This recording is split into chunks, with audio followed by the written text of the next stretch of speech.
Guys, high, আমি একজন Brazil supporter.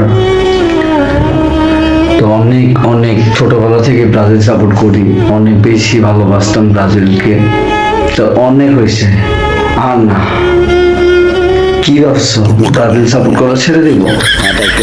ভাই, তোমাদের আজকে এখনকার অর্জন কি সেটা ব্রাজিল সাপোর্টাররা খুব ভালো করেই জানে।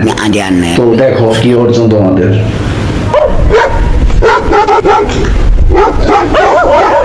তোমাদের ফ্যানদের আজকের অর্জন সেটা ব্রাজিল ফ্যানরা জানে।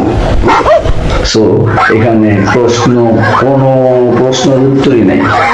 তোমাদের অর্জন কি সেটা এটি পিছকে নিয়ে দেখলাম। 28 বছর পর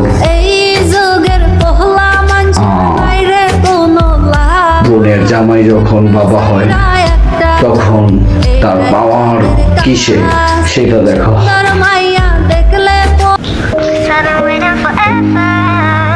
তোমরা বলো মেসি আর নেইমার বেস্ট প্লেয়ার, সেটা মানে সবাই, আর্জেন্টিনা ফ্যানরাও মানে, ব্রাজিল ফ্যানরাও মানে। আচ্ছা, আর এইদিকে ব্রাজিল হারলেই আর্জেন্টিনার ফ্যানদের অবস্থা ঠিক।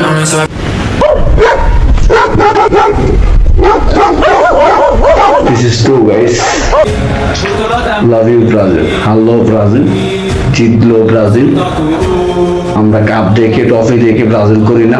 ব্রাজিলের নেইমারের মতো একটা যেখানে প্লেয়ার আছে পৃথিবীতে এরকম একটা প্লেয়ার নেই, এরকম স্কিল, ঠিক আছে?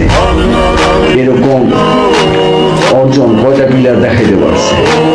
মেসি রোনালদোর ক্যারিয়ারে 21 বছরে যতটা কিছু নাই, তার থেকে 2 গুণ বেশি গোল করার অবিশ্বাস্য দক্ষতা দেখলে মনে হয় ব্রাজিল থেকে শব্দ যে নয়, বরং বেঁচে আছেন গোলে। ব্রাজিল সাপোর্ট করি আমরা। মাত্র 21 বছর বয়সে মেসি কিংবা রোনালদোর চেয়ে বেশি জার্মানির কাছে ব্রাজিল 7 গোলে হারে। মেসি ও রোনালদো মিলে যত গোল করেছে তার চেয়ে বেশি গোল।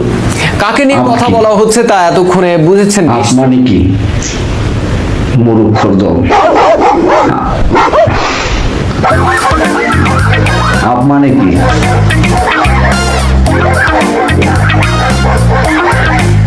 বলেন, আপ মানে কি?